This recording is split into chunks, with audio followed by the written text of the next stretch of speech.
As the calendar turns to August, it can only mean one thing. The NFL season is right around the corner. And with that in mind, the Louie T Network exclusives are back like cook crack. Choose from any of the three or all three of the LTN exclusives: Winners and Losers League, Soul Survivor Pool, Weekly Pick'em, all at your fingertips. Links are down in the description along with the video to help you sign up. Don't sit on the sideline. Get in the game. Who else could it be? With me, your man, Louie T. Welcome to the Command Post Live. You know what it is. Post up. Take command. Of course, you're Commander-in-Chief, Louie T. Thank you for joining me. So today was more of a walkthrough. So I wouldn't necessarily classify it as training camp. I don't know if you noticed, but a lot of the beat reporters didn't really post anything. There isn't a lot of information about practice days because it was more of a walkthrough for Friday's preseason tilt against the Cleveland Browns. Thus, they don't necessarily game plan for the opponent, but there are some things that they aren't going to try to execute in that game. So the media isn't allowed to divulge that information, show any pictures, talk about that stuff. So that's why you didn't hear anything today, because they're getting ready for Cleveland on Friday. So, there wasn't a lot from the field side of things today, but more of what we talked about yesterday. A lot of fallout from Ron Rivera's comments. And for those of you out there who tried to minimize the comments and make it seem like it was nothing, you don't backtrack and essentially tell the media you put your foot in your mouth, which is what Ron said. He told EB, "I'm sorry, I put my foot in my mouth." You don't say that if there's no issue. Literally, Ron's entire press conference today, sans for maybe 2 questions about Sam Howell, were about yesterday's comments. And again, that's the problem about yesterday. I made this abundantly clear yesterday. Ron didn't say anything wrong. Okay, nothing he said about EB or about different coaching styles, about players and how, players have changed over the years and what, some players are able to tolerate and others aren't. None of that stuff was false. It wasn't about the content. It was about the context. Okay, it didn't need to be said was the problem, because you knew that it was going to cause unwarranted distractions. This thing didn't just circulate locally. This was a national story. This was everywhere. Rich Eisen's talking about it. NFL Network's talking about it. ESPN's talking about it. It's on Cyrus Radio. Like, this thing was everywhere. Every site, every single publication, every station you turned, there was someone talking about this. And this is the second time in particular, and he's done this multiple times, but second time in particular, Ron has said something that he didn't think was going to be blown out of proportion, and it ended up blowing up, turning into this big story, and he's had to come back and apologize in some way, shape, or form. And for a profession where coaches don't like when players repeat mistakes, how can you as a coach make the same mistake multiple times? He had to know that if he said something like this, it wasn't just going to be as is. Like people were going to just leave it alone. He had to know. And I told you, he didn't mean any ill will by the statement. He just talked too damn much. He didn't mean to throw EB under the bus or paint him in a, less than favorable light. He didn't mean to make the players seem like they were soft. None of that. But guess what? When you leave things open to interpretation, people are going to take it and view it from their perspective, from their glasses, from their lens. And this is how shit gets misconstrued, right? You got one person focusing on like Booger McFarland focusing on the players being soft. Ron never called the players soft. But that's the perception, right? That's not the intended effect, but that's what happened, because that's Booger McFarland's perspective, okay? Then you have somebody else that may look at it and say, well, damn, That's not really flattering for EB. You know, if you're trying to help this man get a job, that's not a good look for him, right? You saying that. Then you can take it and spin it in a whole different way and talk about pitting the coordinators against each other. You talking about how, you know, EB doesn't have any experience.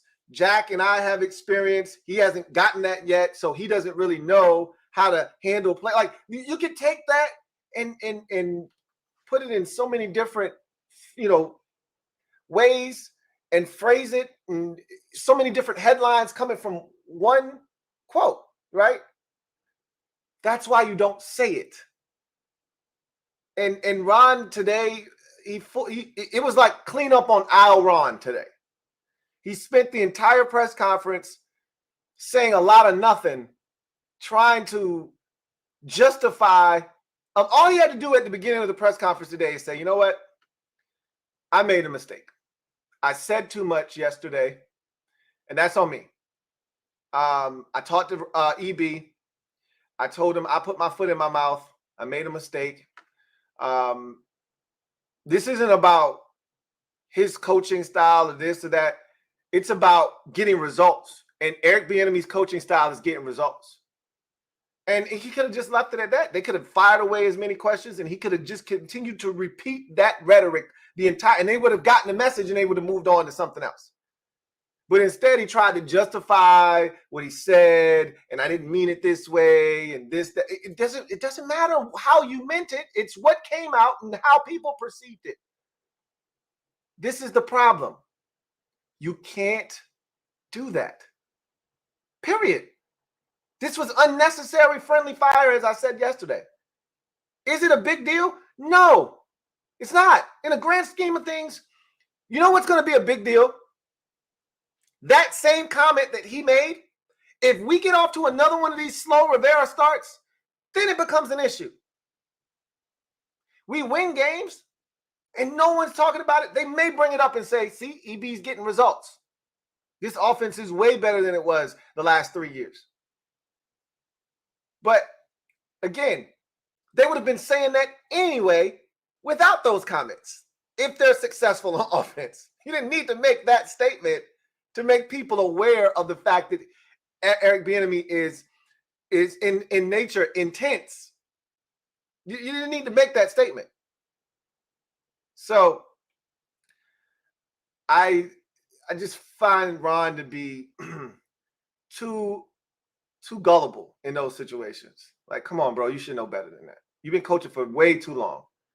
You know what you can and can't say. You know how this is going to go. He said he didn't address this with the players because, again, the players, they got drugged in. Again, this is why it's a problem. The players got drugged into this yesterday. Cam Curl responding to Booger McFarland, pretty much saying, ain't nobody soft over here, crazy man. Like, that's the perception. That's not what Ron intended to have happen, but that's a perception that comes out of this. Oh, this is a lousy offense, a team that has struggled for the last 3 years to score any damn points. They bring in a guy that cleans shit up, and you're complaining? Like, that's the perception. Whether you intended for it to be or not, that was the perception. Which is why you just don't need to say anything there.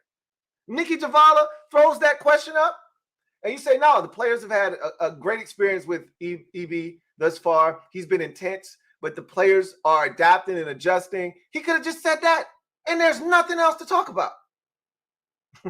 You open Pandora's box, and once you open it, you know you can't close it. So, of course, Ron spent the entire day trying to clean that up. He admitted putting his foot in his mouth. So at least he did take some responsibility for, you know, his comments. And again, I don't think he meant any ill will, but it's not the intent. Sorry. This is just what it is. Okay. He said, I didn't do a good enough job of conveying what I was saying. You know, I left it too open to interpretation. Duh. Clearly. But that's not the first time he's done that. That's not the first time he's come back and said those exact words. I didn't do a good enough job of explaining. Remember when he did that whole quarterback thing with Carson Wentz? And I'm like, why would you say that? Again, it was in the grand scheme of things, it was benign. But the fact that you said that, it made national stories, right? Ron Rivera says that the thing holding back Washington is the quarterback position. Now it looks like you're shitting on Carson Wentz, which he wasn't any good. But still, in that moment, you can't say that. You left it open to interpretation, and he came back the following day and said, hey, I want to apologize. I left it open to interpretation. Like, stop doing that. When in doubt, keep your mouth shut. Or you know what? A better phrase, when in doubt, shut mouth. Just don't say anything. And he should have, after being a head coach in this league for over a decade, you should have mastered the art of avoiding a question. Or just flat out, just be like Jack Del Rio and just flat out tell him, I'm not answering that. Speaking of Jack, we heard from Jack today. Look, you know how I feel about Jack, man. Jack is, there's a lot of things that you could argue about with Jack, off the field and some of his ideologies and things of that nature. But if we're just strictly talking football as a coach, Jack is exactly what you're looking for at the press conference, right? I don't know Jack behind the scenes. I don't know what Jack is out here preaching to these players, but they tried multiple times to get something out of Jack, and Jack just shut it down like he always does. Like they asked him about the year 2 of the zone match. He's like, bro, I'm not getting into specifics with our techniques and things of that nature. I'm not doing that. What I will tell you is, we're excited about the communication that the guys have and the experience they've had in the system and yada yada yada. And so, typical Jack, which is what you want. Like, I'm not giving away any competitive advantages, and I'm not giving any storylines out. The thing that I enjoyed with Jack today in particular, and I told you guys this because of what the players have been saying all offseason, I said, this is definitely a point of emphasis. The two things that the players have been regurgitating over and over again, I talked about it with Montez Sweat, talked about it with Deron Payne, talked about it with Jonathan Allen, talked about it with Cam Curl. All of these guys said the same thing over and over again, which lets me know there's a message that has been put out to these players, and they've essentially put the battery in the back of the players. Now we got to go out and execute. So the two things all offseason we've heard from this defense, we got to start fast and we got to create turnovers. Those have been the mantras of this defense all off season, going all the way back to OTAs. It's why they drafted Emmanuel Forbes. It's why they drafted Quan Martin. They want more turnovers. All right. Now that you've got this experience, I've talked about this. Only 3 guys on this defense haven't been here at a bare minimum of 2 years. Most of the players on this defense have been here 3 or more years in the scheme. So from that perspective, it's a veteran-laden group. And Jack said, because they asked him, well, how do you start faster then?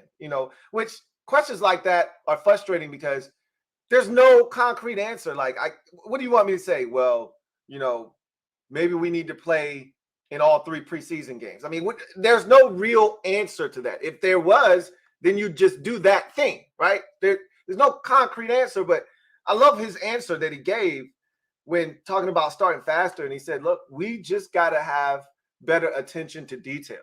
You can't just make those early season mistakes and chalk it up to, oh man, it's week 1. No, we can't have those type of mistakes. We got to be on the same page right away, right out of the gate. He said we have to start seasons faster. We have to start games faster. We have to start possessions faster. We just got to start faster, and we got to generate turnovers. We've been one of the better defenses on third downs, 2 out of the last 3 years. We've been one of the best defenses in terms of stopping teams from piling up yards. We've done a really good job of getting off the field, but we have to create turnovers. He said, look, if we created turnovers last year, you add 4 or 5 more victories potentially. And he's not wrong, because I think about the Dallas game when we had the 2 interceptions off of Cooper Rush and how that would have changed that game.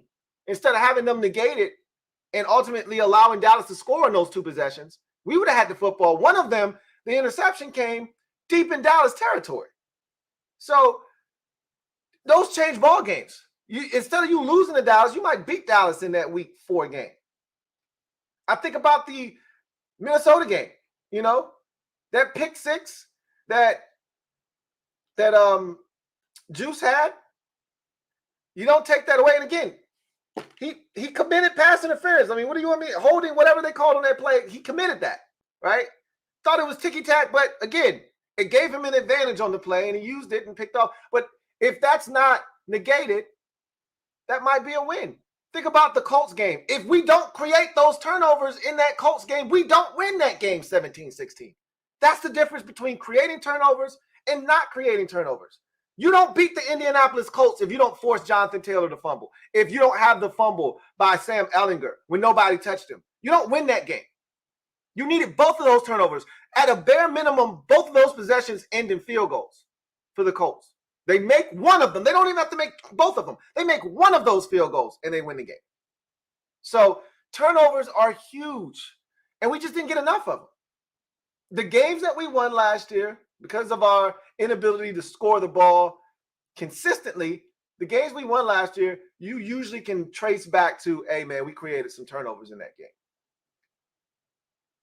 Texans game, Falcons game, Eagles second game, the Cowboys game at the end of the season, the Bears game, the Colts game. I mean, that's 6 games right there. We won 8. All of those games, we created turnovers, and probably multiple turnovers in all of those games. So he talked about the importance of turnovers. And I mean, we all know that. We got to create more. We just were lackluster in that department last year. And so he's betting on those guys to step up and create those turnovers. And I also love what he talked about with the quarterback position. So they, John Keim had asked him about, having that franchise guy, and how that changes everything in an organization. He's like, of course, he's like, when I was in Denver and we got Peyton Manning, it changed everything. It changed everything in that building when Peyton Manning came on board. And it got me to thinking about the Jets. I watched Hard Knocks last night, and the confidence level that they have in that building because they know they got 12, right? Or 8 rather, in Aaron Rodgers. And how that changes how the swag that they have. Like, oh, we know we got us a real one at quarterback. It changes everything. He said, but I love that he said, but you know what? Whomever's under center, and we got a chance to allow Sam to grow and turn into, the best version of himself, whatever that is. But in the meantime, we gotta rally around whomever's under center. We got to be a complete team and take that burden, that pressure off of him until he's ready to carry the team and put the team on his shoulders at times. We got to be good on defense, special teams, the running backs, receivers, tight ends, offensive line. Everyone around him has to make sure that he doesn't have to do it by himself. Everyone else has to do their job at a high level to take that pressure off of him until he's ready to then carry the offense on his shoulders, or the team for that matter on his shoulders.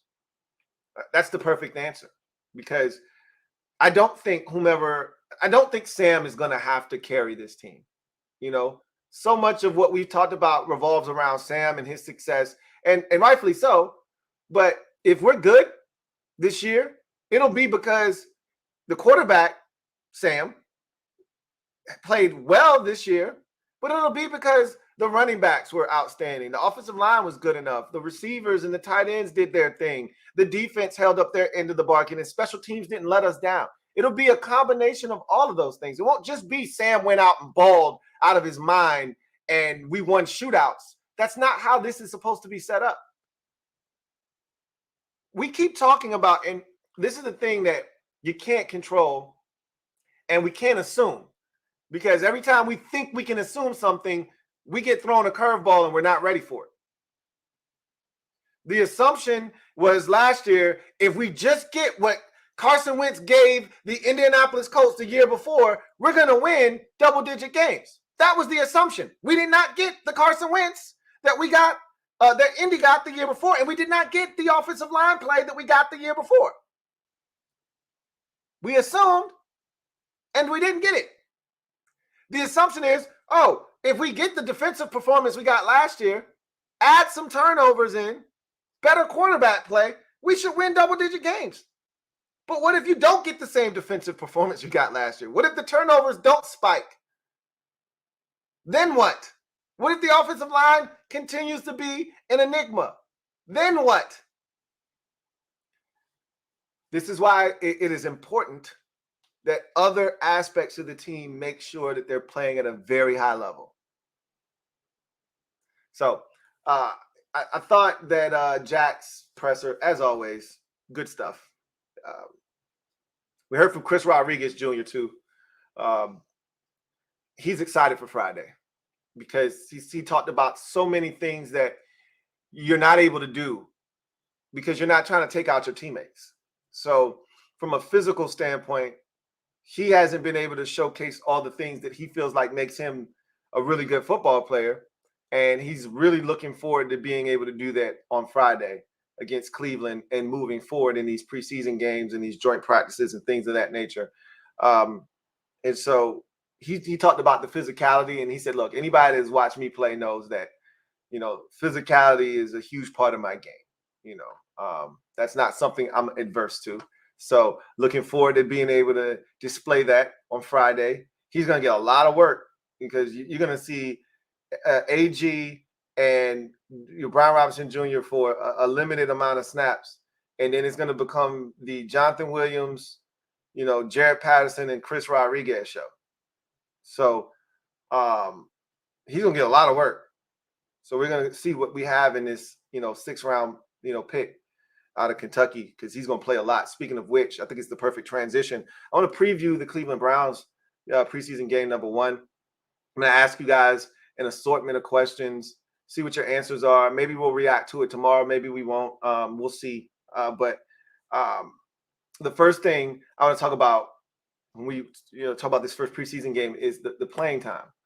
And I think it's going to be interesting to see out of the gates. We're going to see the starters in this game, both sides of the football. I'm 100% sure of that. The question isn't if these guys are going to play, it's how long are they going to play in this game. I think it's 2 possessions no matter what. That's in my mind, I'm thinking it's 2 possessions. Okay. Now, if the first possession is a dominant one, the defense is 2 possessions no matter what.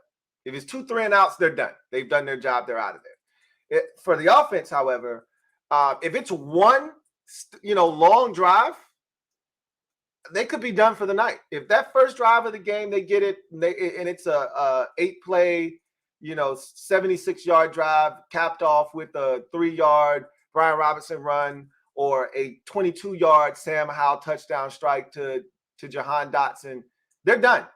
After that one possession, they're done. Their night is over with. If it's a 12-play drive and it stalls out at the 7-yard line, they got to settle for a field goal, they're done, right? So I think it's just the length of that first drive that's going to determine whether they come back out for a second drive. Let's say the first drive is 5 plays. They run it on first down, get 2 yards. There's a 9-yard pass on 2nd and 8 for a first down, and then the next 3 plays net them next to nothing and they punt. That's a 5-play drive. They're going to come back out for one more drive. Like, that's kind of my rationale. That's my thinking, is that we're not going to see them a ton in this game. 2 possessions max for both sides of the football. For the defense, it's 2 possessions no matter what. Now, because if you go out and you give up an 8-play drive to Cleveland on the first possession, I'm pissed off. Now you got to take your ass back out there and go get a stop. So regardless of what happens, it's 2 possessions for the defense. With the offense, it could be 1 if that first possession is a lengthy one. So that's what I'm expecting. You're going to get a heavy dose of, and Jacoby Brissett's probably going to play in this game too. So that may keep the starters out there. So it could be a situation where Sam gets the first drive. If it's an 8-play drive, he's done. Jacoby comes out and gets a drive, and then he comes out, and then the rest of the game, it's all Jake Fromm. Like, I could see that happening. Jacoby, I shouldn't say that because Jacoby, he's going to play with the second team. They're not going to be afraid to put Jacoby out there behind the second string offensive line. So he'll probably work most of the second quarter, if I had to guess. And then you'll see Jake Fromm pretty much the entire second half, maybe even into the second quarter, depending on how things go. But I don't expect the starters past the first 2 drives of the game on both sides. But I wanted to bring this up with you guys before we move on. So there was a comment left by Mooseman89 on my roster video that I did on Saturday. And let me read the comment to you real quick. Shout out to Mooseman89, by the way.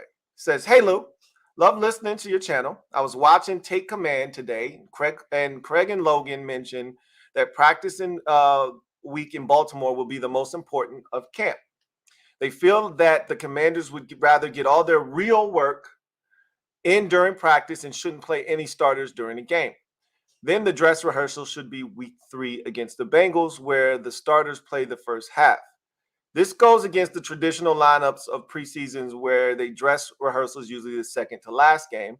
But flip it this time around, he says. I understand that this is a big risk because we want to make it to week 1 healthy, but what do you think about this? So thank you for the comment, Mooseman89.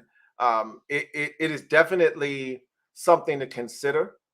And joint practices change everything because you get so much situational work in joint practices. You get to set up situations and go out and see how your team reacts, right? You want red zone work? You tell the opposing coach, hey, we want to get some red zone work in right now. You want to get in some 2-minute work? Hey, we want to get some 2-minute work in, all right? There was a little session a couple of practices ago where Washington got the ball at their own 1-yard line, and Sam Howell had to run the offense off of the 1-yard line. They ran multiple plays off of the 1-yard line, just simulating a punt being down at the 1, and now you got to come out and you got to execute down by your own end zone, which can be very stressful. So you may want to run that kind of stuff. Anything that you want to run, you're able to do that in a practice setting against another team with full contact. That is extraordinary. And that is invaluable, right? So the thought process behind next week's joint practices is that we don't necessarily have to play our starters. In my mind, I'm thinking because there's so much time in between the joint practices and the actual game, I still think you can take your players and put them on the field. See, the reason a lot of times teams don't play their players in that preseason game is because they've been beating up on each other all week long in practice. You have joint practices on Tuesday and Wednesday, and then the game is on Friday or Saturday.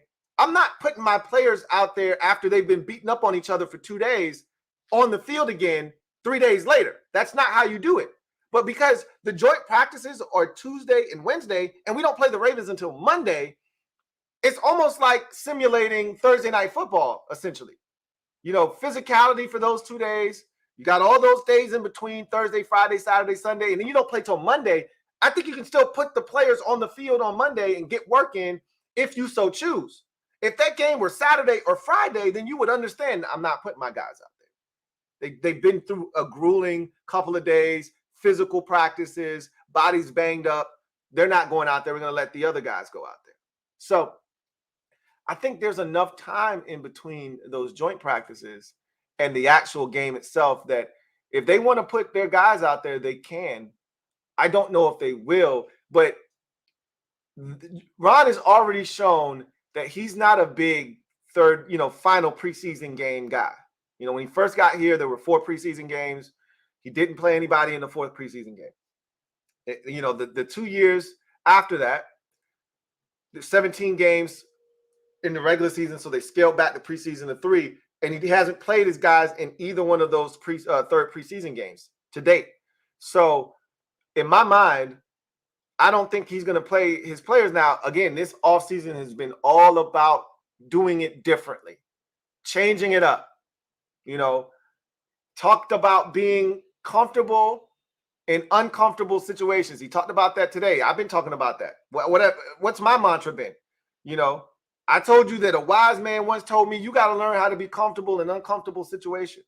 Well, an uncomfortable situation is playing your players in the third preseason game. It's very uncomfortable. It's very unsettling because if anything happens, see, if something happens in the second preseason game, you've got 3 weeks until the start of the season. So theoretically, you can do all of the treatment you need to do, all the resting you need to do for that player to be ready for week 1. You take that same player and you put him in that third preseason game and something happens. Now you only got 2 weeks. And so it changes everything drastically. So again, how do you go about that third preseason game is going to be interesting. I think if you play your players in the second preseason game, it's okay to not play anybody, the rest of the way and be ready for week 1. I don't have a problem if they played them in the third preseason game. I just don't think that's what he's going to do. What's going to be interesting, and I've said this before and I'll say it again, what's going to be interesting is what they decide to do against the Ravens on that Monday night game. Because you could not play your players and everybody would understand because of the joint practices. But then this has been my rationale behind playing them. If you don't play them in that preseason game against the Ravens, they would have not had serious, meaningful snaps in a brand new offense, in particular the offensive side of football. But I'm not looking at this defense and saying, oh, they're ready to rock and roll. They need reps too, right? You would essentially be taking these players and they would have not played meaningful snaps in an actual NFL game in over a month.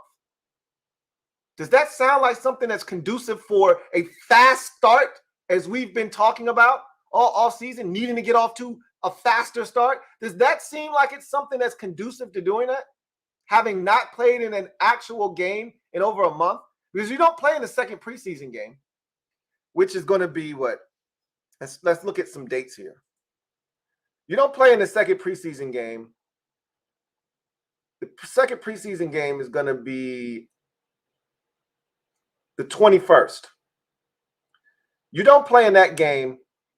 Your guys would not have played in a game since the 11th. All right. You would not have played in an actual game since August 11th if you don't play them in that preseason game against the Ravens on the 21st. So you're essentially saying, because week 1 isn't until September 10th. That's week 1. So essentially you're saying, hey, we good not having our guys playing over a month. That's crazy to me. So I think you got to play your guys either in the third preseason game if you're not going to play them in the second one, or you got to play them in that second preseason game. And you can't just say, oh, we got a lot of work in, they're good, and then just don't play them the rest of the preseason. That doesn't make any sense. So they're going to have to figure it out. My guess is they get the work in against the Ravens. There's such a big gap between the work, and I think they did that intentionally, allowing them the space and the recovery time necessary to get in, because they could have made those practice days Wednesday, Thursday. They could have went 3 days in a row if they really wanted to get that work in and not play their players. They could have went Tuesday, Wednesday, Thursday, because neither one of these teams really have to travel. This game is in Baltimore. Washington takes a bus back home and then takes a bus back to the game the day of the game. Like this isn't like you need a whole travel day, all of that stuff. But they did it Tuesday, Wednesday so that they can have all of those recovery days, and then the game's Monday and you still have time to play.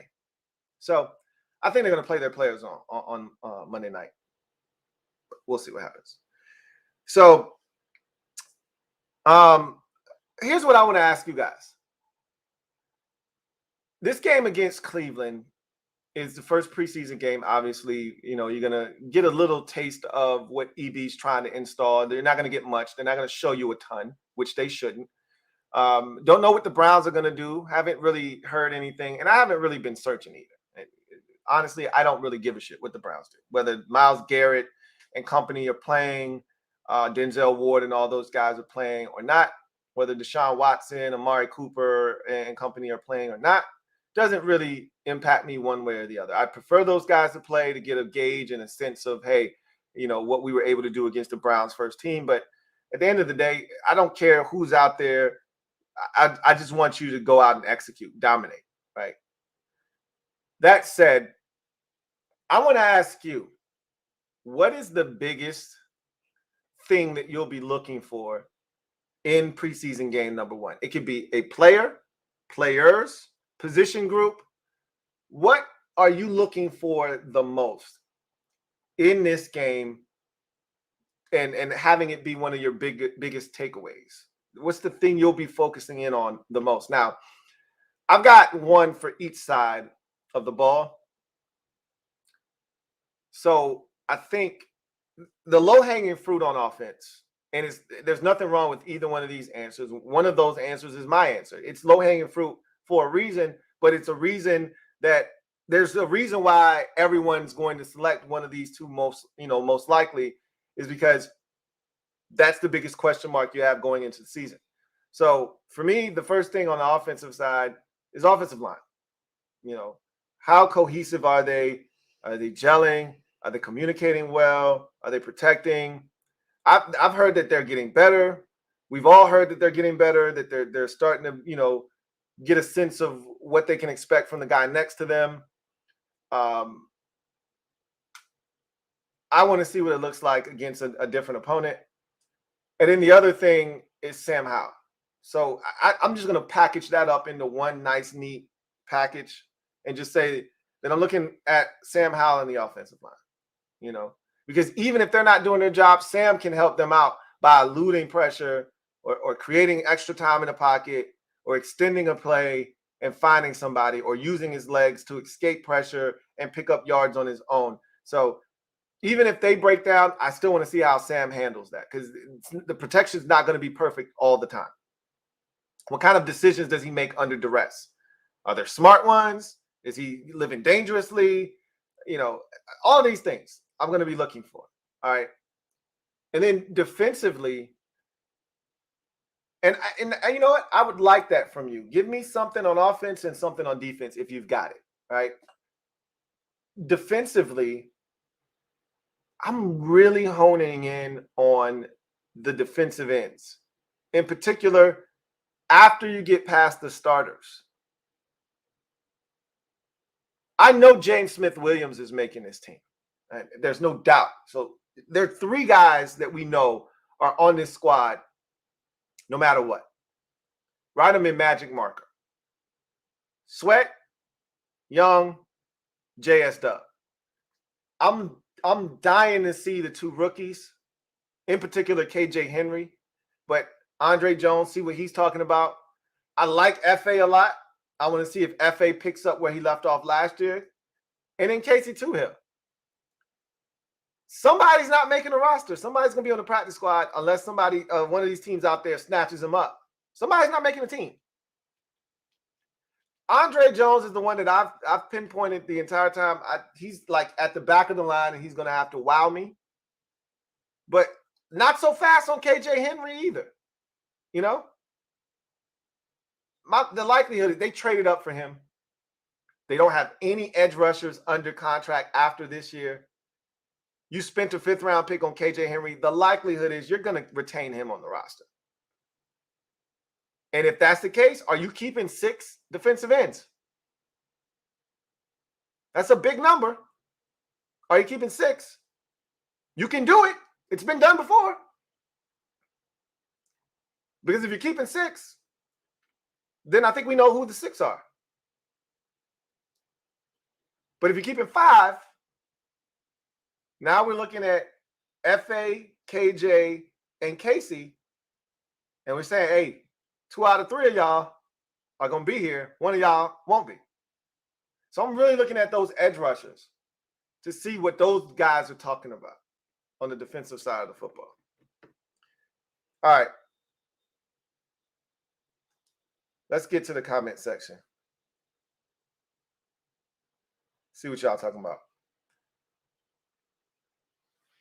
Ephraim Dumas, thank you for the super chat. Greatly appreciate you. Ephraim writes, fire Ron Rivera now.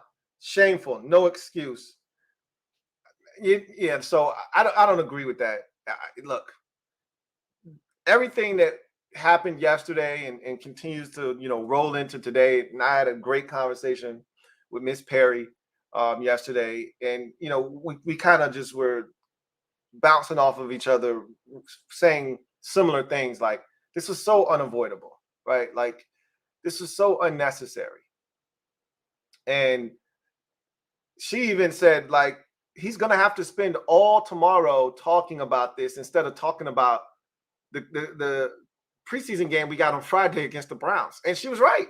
He literally spent, of a 14-minute press conference, he spent 11 and a half to 12 minutes of that press conference backtracking yesterday's mess, trying to clean that up, and having to talk about conversations that he had with EB or what other people were saying and how it's affecting the team, this, that, and the third. Again, all of this was avoidable.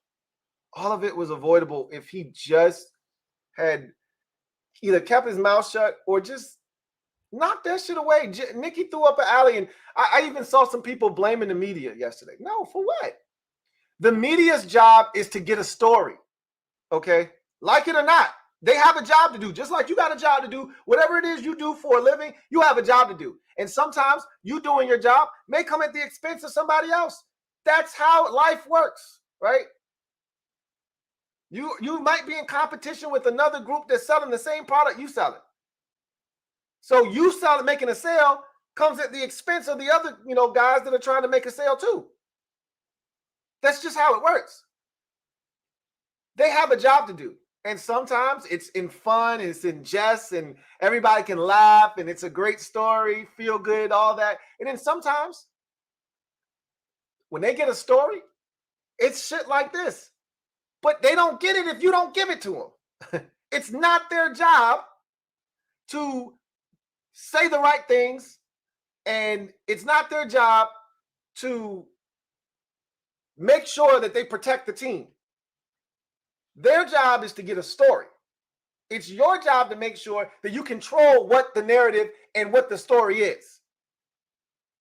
They can't write something that you didn't say. But once you say it, they can take it and they can put it in a way, in a context that doesn't put you in a favorable light. Once you give them the quote, they can do whatever they want with that quote. Don't give them the quote. That's what it boils down to. This has nothing to do with the media. Those of you blaming the media, shame on you.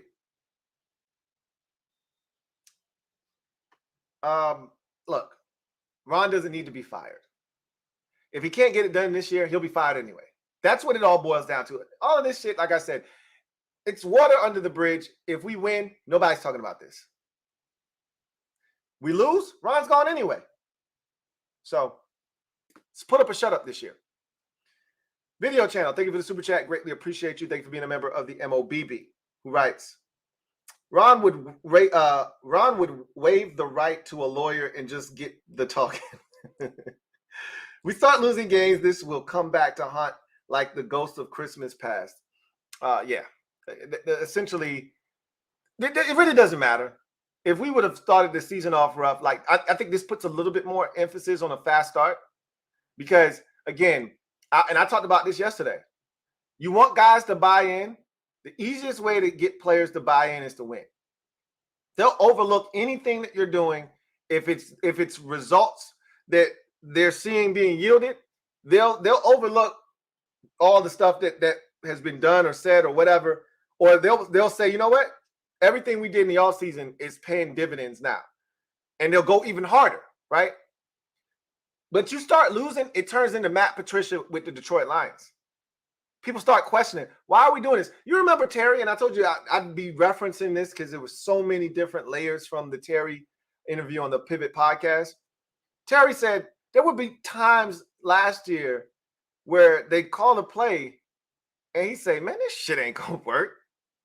And, you try to be positive, but Terry's keeping it a buck. He's like, bro, there were times where Scott Turner would call a play and you would go, This shit is not gonna work.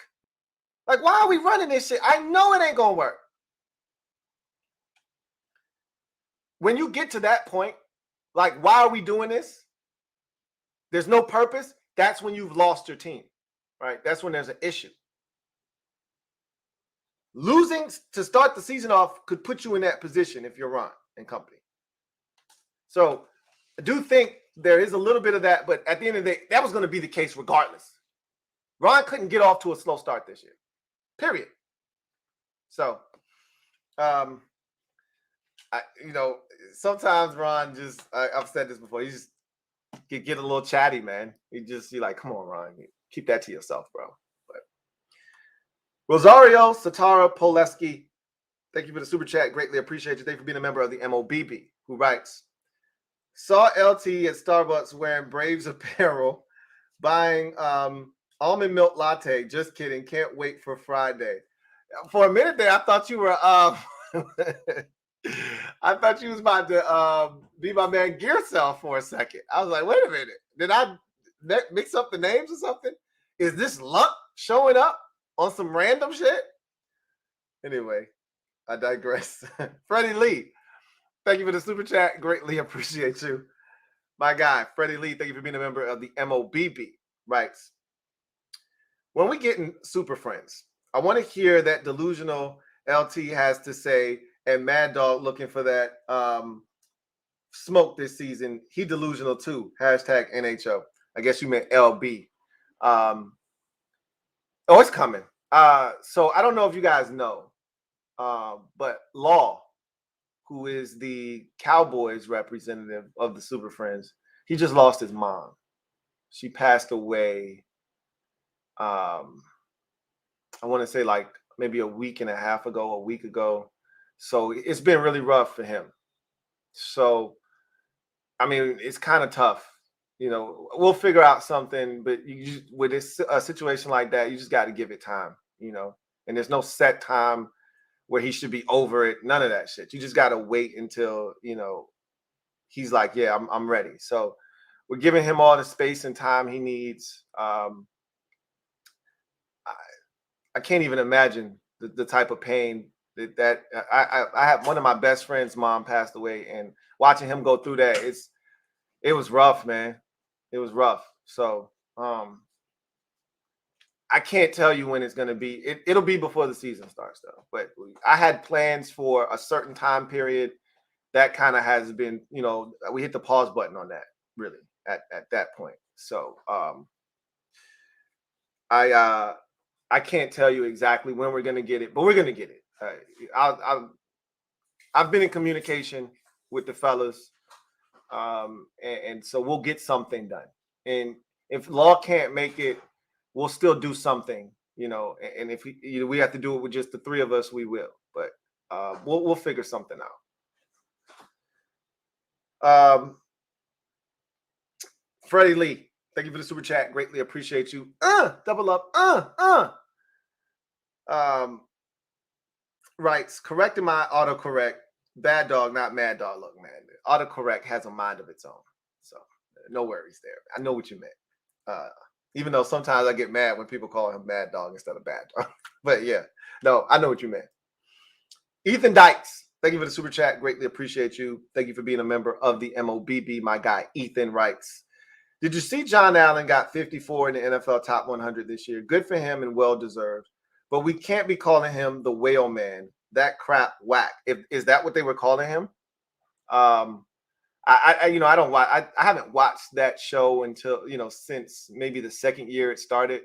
Once I realized the players were picking this list, I lost all interest because these players have no idea, none. Like, I don't think you realize how clueless a lot of these players are as to what's going on around the league. 90% of these players have no clue what's going on. They only know the teams that they're playing against and they see them on film. Every now and again, they might catch a Monday night game, Thursday night game or whatever. But these dudes really don't know who's doing what. And these lists kind of reflect that. There have been years where, like when Donovan McNabb played for Washington, I think he was like 98th. How does he make the list? He was terrible. After the first maybe 3 or 4 weeks of the season, Donovan McNabb was horrible and ended up getting benched. How is he on this top 100 list? And, Chris Cooley had talked about how he was at the Pro Bowl and he was just filling out shit. Like he wasn't even really paying attention. He was just checking off names and gave him back the sheet. So it's bullshit is how I look at it. To me, Jonathan Allen's better than the 54th best player in the league or whatever. Terry's definitely better than like 92nd or wherever the hell they had him. Are you kidding me? 94, whatever the hell it was. Yeah, nah. It's cool that they made the list, but they should be higher. I haven't heard this whale man crap, but if that's a nickname somebody gave me, yeah, that's garbage. I agree. Mr. Pink, thank you for the super chat. Greatly appreciate you. Thank you for being a member of the MOBB, who writes, Lou, you think Ron reading that letter was cringe? Yeah. So in a situation like that, if he were a player, then I would say, oh, his agent prepared that for him. I don't think that. I think Ron just wanted to make sure he didn't leave anything out. Sometimes it's better to write your thoughts down and have it in front of you than to try to go out there and remember what you want and start stammering and stuttering. Because, Ron will do that real quick. You'll get a series of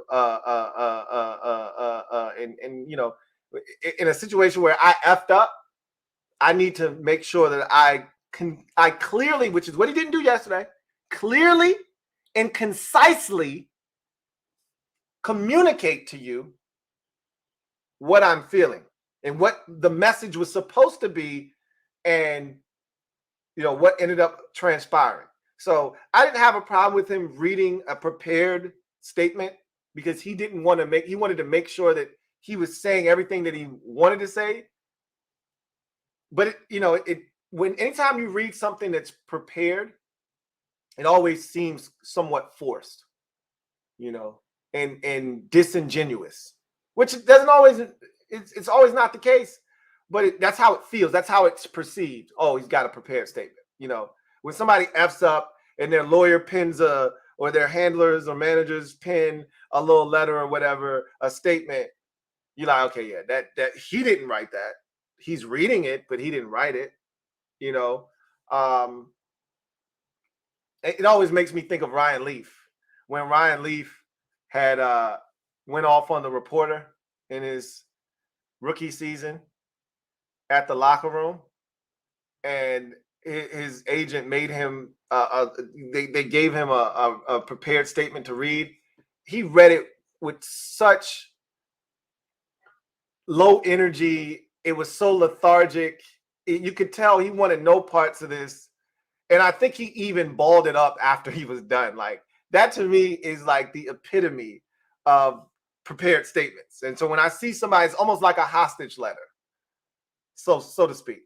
I didn't feel that way with Ron. I knew what he was trying to do, but anytime you have a prepared statement, it can be perceived in a certain way. Red Wing 01, thank you for the super chat. Greatly appreciate you. Thank you for being a member of the MOBB, who writes, people really making a huge deal out of this. And of course, everyone runs with it because we're the laughingstock of the league. They'll be blessed soon, though. It's as I said yesterday, it's really not that big of a deal. It really isn't. But it's not about whether it's a big deal or not. It's the perception of it all. We just don't need that. This has been a great offseason. All the moves that they've made, for the most part, we feel like have been strategically well placed and done. And this was just like a step back for no reason. And it may be just a slight step back, but it's a step back nonetheless. Like, why? Why do we need all of this attention? Why do we need all of these people commenting on what we got going on? Pulling the negative out of here and not talking about the positives that are coming out of here. That's all. Again, I've already said this. By the time we get to Friday, this is something that's no longer an issue, But because there's a ton of dead air, essentially, being that you didn't really have a practice today. You won't have practice tomorrow. It's enough time for this thing to continue to have a life. It'll be dead by Friday, and we'll move on. It's really not that big of a deal, but it's a big deal because other people are going to make it a big deal, and that's the problem in itself. Period. Going commando. Thank you for being in the building. Y'all know what it is. Mob, stand up. Y'all know what it is. We in the building, going commando. Been a member for 15 months. Over a year. Appreciate you, going commando, who writes, Ron was upgraded from Ronald for a bit. Good run. Yeah, he had a Ronald moment yesterday, for sure. he definitely had a Ronald moment yesterday, and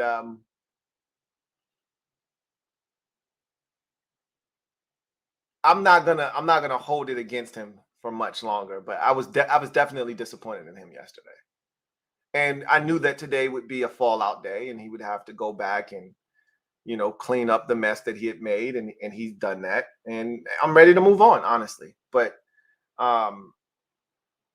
you saw Jack's presser. They started out with the whole EB thing, and then after that, it was all football related questions. Like, we're gonna move on from this. It's not a big deal. However, you don't want to create this kind of negative publicity. For what? It's unnecessary. Red Wing 01. Thank you for the super chat. Greatly appreciate you. Double up. Thank you for doubling up. Who writes, Sam looking sharper by the week. I think Chris Paul takes the left guard spot. Also, prayers to Law. I know losing someone that close isn't easy, and it'll take a while to get right. My thoughts are with him. Likewise. I can't really. Like, what do you say to somebody in that situation, especially if you've never been through it? So I've given him space, and I can tell you this: it's going to take a while, and I don't know how long that's going to be, but that's why I told you I don't know when exactly you're going to get it, the Super Friend stream, but you're going to get something, even if he's not included. You'll get something, and you guys can understand why if he's not included. But I just wanted to be transparent with you guys because I know a lot of y'all might not have known that. But left guard is interesting because according to John Kahn, Sadiq Charles is still going to get the first crack at being the starting left guard. That Chris Paul's been doing some really good things. They like what he's done, but they still think Sadiq Charles gives them the higher upside at that position. So as soon as he's ready, they're going to reinsert him into the lineup and see if he's capable. Like, next week could be huge. If Sadiq can get out there and practice against the Ravens, because I don't know if he's going to play or not in this preseason game against the Browns. But if he can get out there against the Ravens next week in those joint practices and really show well, that could go a long way in helping determine. Like, next week's huge. I can't stress this enough. The Ravens week is going to determine a lot. I think you're going to figure out who that left guard is going to be in that game. I think they're going to be ready to announce Sam as the starting quarterback after that week of practice. A lot of the things that we're not 100% sure of that are still kind of in limbo, I think those things will be concrete after that week of practice, before we even get to the game. All right. What we hear coming out of those practices on Tuesday and Wednesday next week are going to be huge. I even thought about going. Because I know how big of a week it's going to be. But those two practices in particular, and that week of practice leading up to, is going to be ultimately what I think swings the pendulum one way or the other in that left guard battle. And I think it's going to be what finally gets Sam to the finish line as the starting quarterback, and they finally endorse him, and we can go ahead and move on and start looking at other aspects of the team. So, we'll see what happens. Sam is definitely improving, man. He's taking those steps. He's getting sharper and sharper. You're seeing the athleticism. He's getting more and more comfortable. Again, I can't wait to see what it looks like Friday and moving forward, because you know how I feel about Sam and what I think he's ultimately about to do this year. Going commando. Thank you for the super chat. Greatly appreciate you. Thank you for being a member of the MOBB. My guy Going Commando writes, Ronald was better off not even addressing it, just feeding the beast. And if you do it off the cuff, not from a script. Could have just had cliff notes and went off of that, like a YouTube apology video. Look, it was not, I would not have done it that way. I would not have prepared a statement. But again, because he did such a poor job the day before of communicating and not being concise and not being thorough enough and expressing how he felt, kind of leaving things there for interpretation. I think him preparing the statement was his way of making sure that he didn't leave anything to interpretation, that he didn't forget anything, that he didn't leave anything out. Again, a prepared statement gives off the perception of being disingenuous. I didn't get that from him. I just took from that he wanted to make sure he was able to convey the message that he wanted to convey, say the things that he wanted to say, and make sure that he did not leave anything out. And writing it down ensures that happens. So I get it, though.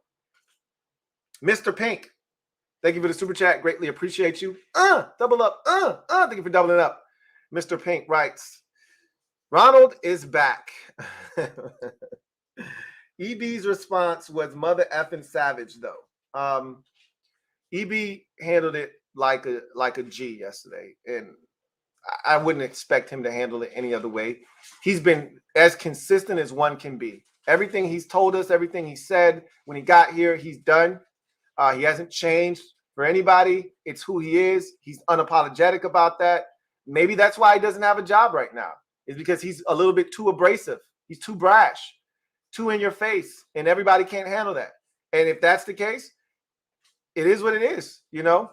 But at the end of the day, he's going to be who he is. And he's like, look, I got to get the best out of these players, because if I don't, my ass is the one that's getting fired. And he's not wrong. So, and here's the thing. In Washington, he's only got 1 year. This isn't a situation where he's got 3 years to come in here like Ron did when he first got here, and there's time, and I got time to change the culture and get guys. No, I literally have 6 months.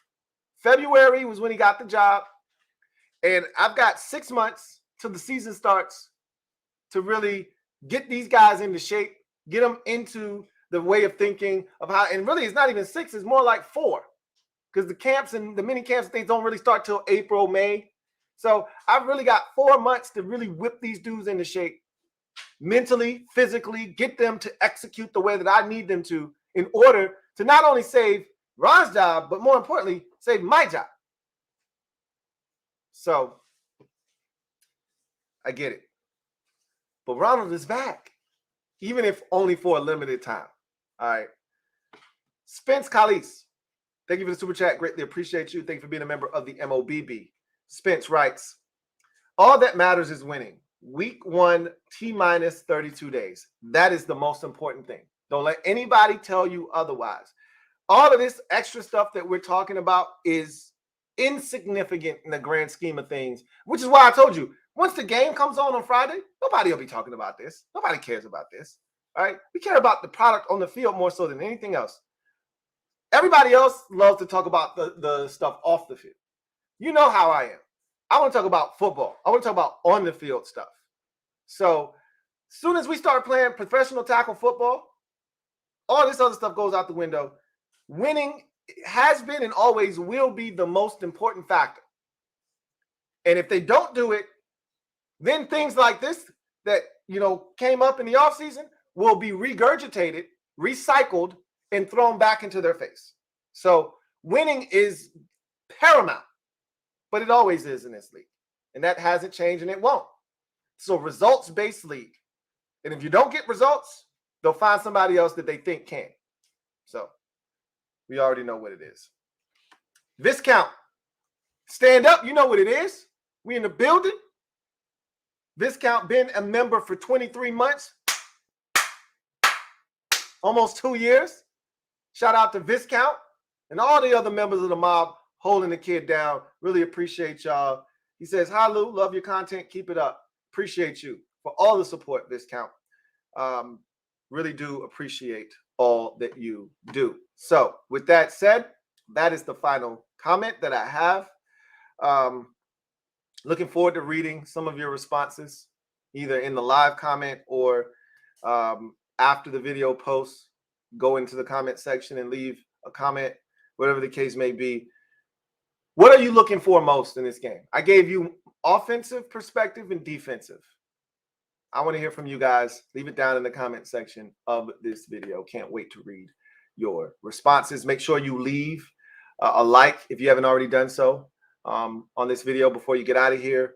And if you are interested in the LTN exclusives, I will pin the comment for the links to register and how you can play down in the comment section, and I'll be sure to pin that as well. So I have a couple more super chats before I get out of here. Mr. Pink, thank you for the super chat. Greatly appreciate you.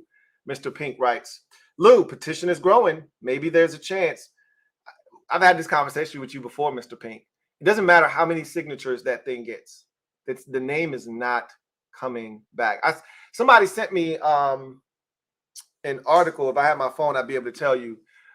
Somebody sent me a video, actually, from one of the local stations around here. Darren Haynes, whatever station he works for. I think he works for Channel 9, if I'm not mistaken. And he had the guy that is running the website, and I think the name of the group is NAGA, N-A-G-A, Native American something. Anyway, he's helping them with this petition, and he's the one that got the site up and all of that stuff.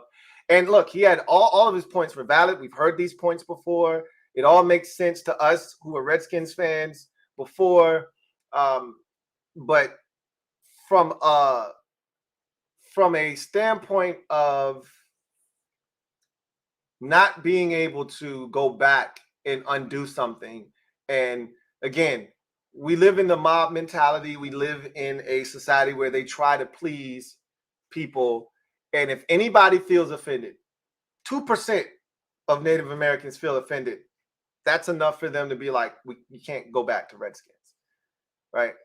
So it'd be hard. The league wasn't happy that the name was Redskins. Remember, they used to leave us out of shit. That wasn't all Dan Snyder. That was because the name, too, right?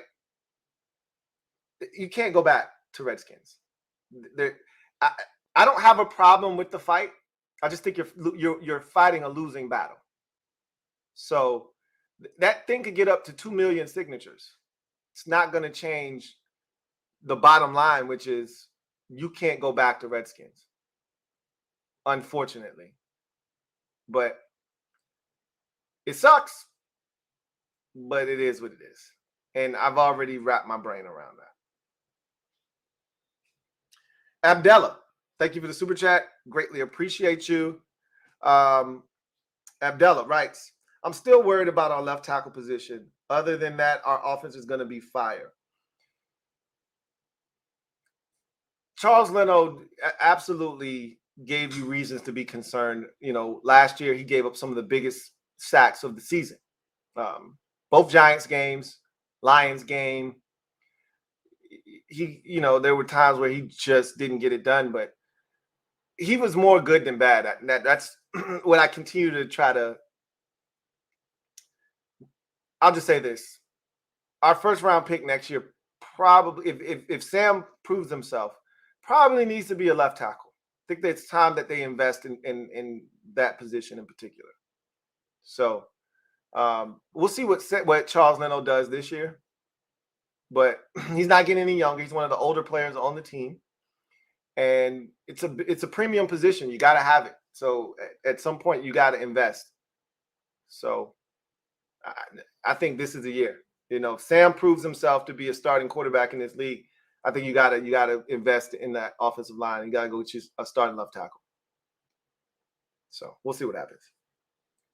Anyway, Abdallah, thank you for the super chat. Greatly appreciate you.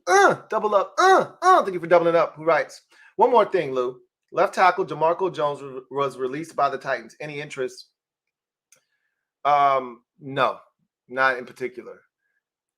if he got released by the Titans at this point, something is gone categorically wrong, right? Like there's a reason that he's no longer there because they didn't have to cut him yet. So something went amiss there. And again, you get this late into camp, you're good on the guys that you have. You're going to keep working with the guys that you have and see what pans out. Like, we're not looking for someone to come in here and start. Now, if you wanted to kick the tires on him to see if he could come in and be, one of the backups, sure, but you got to get the story on this dude first. Why did the Titans get rid of him? What was the issue in Tennessee?